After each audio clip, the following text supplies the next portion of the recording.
আসসালামু আলাইকুম, আমি সিয়াম হোসেন ইমরান একাডেমিক কেয়ার থেকে। আমি আজকে তোমাদের পর্যায় সারণীর স্পেশাল যে গ্রুপগুলো আছে এই গ্রুপগুলো কিভাবে মনে রাখা যায় সেই বিষয়ে আজকে আলোচনা করব।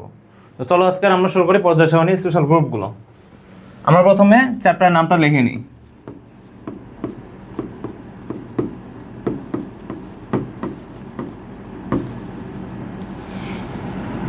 কথা বলতে হ্যাঁ, আমরা আজকে পর্যায় সারণীর যে গ্রুপগুলো আছে সেগুলো কীভাবে মনে রাখা যায় সেই জিনিসটা দেখব। তো পর্যায় সারণীতে আমরা জানি টোটাল গ্রুপ আছে 18টা গ্রুপ আছে এবং আমাদের পর্যায় আছে টোটাল 7টা পর্যায় আছে। 7টা পর্যায়ে আমার 18টা গ্রুপ আছে। এখন আমাদের সিলেবাস বলবো এইচএসসি সিলেবাস, কোথাও 18 গ্রুপ সবগুলো মূল্য খুব বেশি দরকার হয় না, আমাদের স্পেশাল কিছু কিছু গ্রুপ দরকার হয়। তো সেই গ্রুপ সম্পর্কে আজকে আমরা কীভাবে নামগুলো মনে রাখা যায় সেগুলো আমরা দেখব। যেমন গ্রুপ একে যে আমাদের মৌলগুলো আছে, গ্রুপ একের মৌলগুলোকে বলা হয় তোমার স্পেশাল যে নামটা সেটা ক্ষার ধাতু বলা হয়, ক্ষার ধাতু। তো সেখানে কি কি মৌলগুলো আছে সেগুলো আমরা আগে দেখি। যেমন hydrogen, helium, lithium, potassium, rubidium এবং ফ্রান্সিয়াম। তো আমাদের দেখো এখানে টোটাল মৌল আছে 6টা। তো সেখানে কি কি মৌল আছে? Hydrogen, helium, lithium, potassium, rubidium এবং ফ্রান্সিয়াম। এখন এখানের গ্রুপের যে স্পেশাল নামটা সেটা ক্ষার ধাতু। তো আমাদের নামের সাথে আছে ক্ষার ধাতু, কিন্তু এখন একটা ব্যতিক্রম আছে। ব্যতিক্রমটা এই যে হাইড্রোজেন মৌলটা আছে, এই হাইড্রোজেন তোমার একটা অধাতু, হাইড্রোজেন কোনো ধাতু না। এখন প্রশ্ন যে হাইড্রোজেন গ্রুপের নাম ক্ষার ধাতু, কিন্তু এখানে হাইড্রোজেনকে কেন স্থান দেওয়া হলো?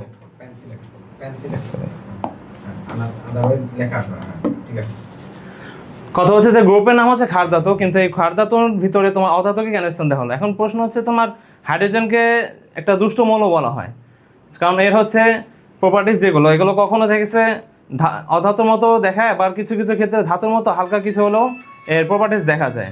তো সেক্ষেত্রে একে বিজ্ঞানীরা কনফিউজড হয়ে গেছে যে কোথায় দেওয়া যায়, এই জন্য একে দুষ্ট মৌল বলা হয়। হাইড্রোজেন অপর নাম তুমি দুষ্ট মৌল হিসেবে ধরতে পারো,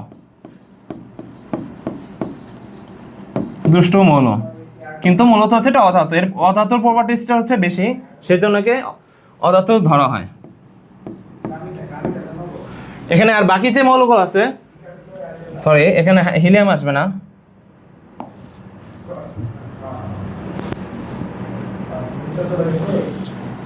এখানে সিজিয়াম আসবে এবং ফ্রান্সিয়াম আসবে।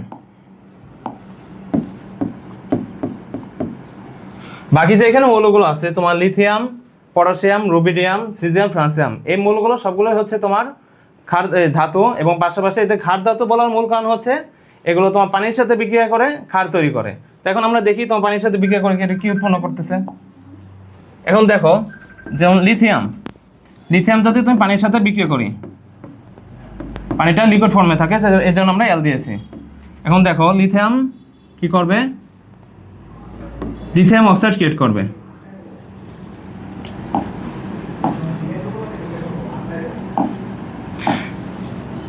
এখানে লিথিয়াম অক্সাইড তৈরি করতেছে, এবং পাশাপাশি এখানে আর যে মৌলগুলো আছে যেমন পটাশিয়াম আছে, লিথিয়াম, পটাশিয়াম, রুবিডিয়াম, সিজিয়াম এবং ফ্রান্সিয়াম, এই যে মৌলগুলো আছে এরা সবাই তোমার ক্ষার উৎপন্ন করবে। এখন সবগুলো আমরা বিক্রিয়াগুলো দেখে নিই। এটা তোমার পটাশিয়াম হাইড্রোক্সাইড তৈরি করবে। এরপর রুবিডিয়ামের সাথে যদি আমরা পানি বিক্রিয়া করাই,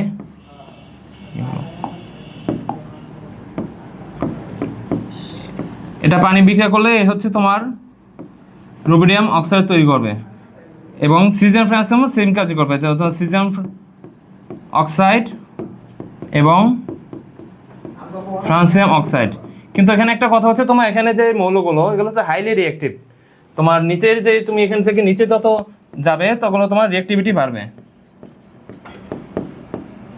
রিঅ্যাক্টিভিটি বলতে কি বোঝায়? সক্রিয়তা আর কি, প্রত্যেকটা মৌল সক্রিয়তা নিচে বাড়তে থাকে। এখন যে স্পেশালি তোমার সিজিয়াম এবং ফ্রান্সিয়াম এই যে মৌলগুলো আছে, এই মৌলগুলো দেখেছে খুব আনস্টেবল মৌল। এরা তো ধরো নর্মাল তুমি যদি সোডিয়ামকে ধরো পানির ভিতর ফেলো তখনই দেখবা যে আগুনে ফুলকি ধরবে বা জাস্ট আগুনের মতো দেখা যায়।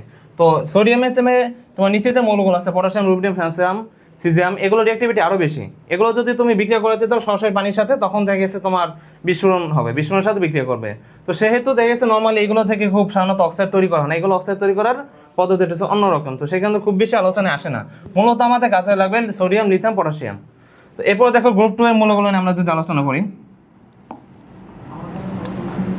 অপশনগুলো এরকম হ্যাঁ নতুন পেজের এখন আমরা গ্রুপ 2 নিয়ে গ্রুপ 2 নিয়ে যদি আলোচনা করি, গ্রুপ 2 তে আমাদের কি কি আছে এই দেখো, বেরিলিয়াম, ম্যাগনেসিয়াম এবং ক্যালসিয়াম এবং স্ট্রনসিয়াম, বেরিয়াম, রেডিয়াম। আমাদের এই মৌলগুলো আছে। এখন এই গ্রুপে যেগুলো আছে এগুলোকে আমাদের বলা হয় মৃৎক্ষার ধাতু। মৃৎক্ষার ধাতু। এই গ্রুপে যে মৌলগুলো আছে সেগুলো তোমার সবই হচ্ছে তোমার এক একটা ধাতু, কিন্তু এগুলোকে মৃৎক্ষার বলা হয় কেন? কারণ এগুলো যে তোমার আকরিক, এটা মূলত দেখেছে মাটিতে বিভিন্ন আকরিক আকারে থাকে, যেমন ক্যালসিয়াম বিভিন্ন আকরিক আকারে থাকে, তারপর হচ্ছে ম্যাগনেসিয়াম, যে এই মৌলগুলো আছে এগুলো হচ্ছে তোমাদের বিভিন্ন আকরিক হিসেবে পাওয়া যায়, মূলত মাটির ভিতরে আকরিক হিসেবে পাওয়া যায়, সেগুলো এগুলোকে মৃৎক্ষার ধাতু বলা হয়। এগুলো আমরা কিভাবে মনে রাখতে পারি সেই টেকনিকটা দেখো, বিরিয়ানি, মোগলাই, কাবাব সরিয়ে বাটিতে রাখো।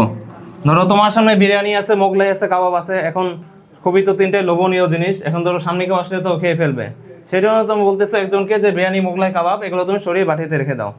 তো এখন দেখো এটা বিরিয়ানিতে হচ্ছে বেরিলিয়াম, এটা হচ্ছে ম্যাগনেসিয়াম, এটা হচ্ছে ক্যালসিয়াম, এটা হচ্ছে স্ট্রনসিয়াম, এটা হচ্ছে বেরিয়াম, এটা হচ্ছে রেডিয়াম। এখানে যে এই মৌলক আছে এই মৌলকে মৃৎক্ষার ধাতু বলা হয়। মৃৎক্ষারের কারণ তো আমরা বলছিলাম, এবং পাশাপাশি ক্ষার ধাতু বলা হয়, মানে মৃৎক্ষার, ক্ষার শব্দ যুক্ত আছে। তার মানে কি ক্ষার কি আমরা কি বলছি, ক্ষার হচ্ছে যার সাথে OH আয়ন যেটা থাকে, OH নেগেটিভ আয়নটা যার সাথে থাকে, যেই মৌলটা পানিতে দেয় সেটা হচ্ছে মূলত ক্ষার। তো এরাও হচ্ছে তোমার বিক্রিয়ার সময় এটা হয়ে গেল, এটা না ভাই, প্যানের সাথে এটা না না আর এদিকে আর এদিকে এটা একটু পরে যায়, কিন্তু এটা তো অফ করা। আচ্ছা ভাই ঠিক আছে থাক। আচ্ছা আচ্ছা এখন স্যার আমি একটু প্রশ্ন করি, জি পর্যায় সারণীর মৌলগুলো আমি সহজে মুখস্থ রাখবো কিভাবে? আমাকে একটা টেকনিক দেন। এই যে টেকনিক দেখিস, এই কমন টেকনিকের বাইরে কোনো টেকনিক দেওয়া যায় না? তাহলে নিজের ভাষাকে চিন্তা করতে হবে। আর আরো এটা কিন্তু সবাই জানে। হ্যাঁ সবাই জানে, একটু নিজের ভাষায় একটু চিন্তা করে আরো ইউনিক খুব কিছু, ঠিক আছে? এইগুলো আমরা বুঝতে পারছি।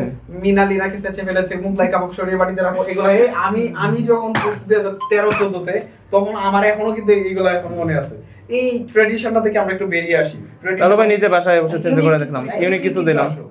আরো গল্পটা, আরো প্রেম কাহিনীও, এই 9-10 এর পোলাপান হলো রিলেশনশিপটারে খুব প্রায়োরিটি দিত।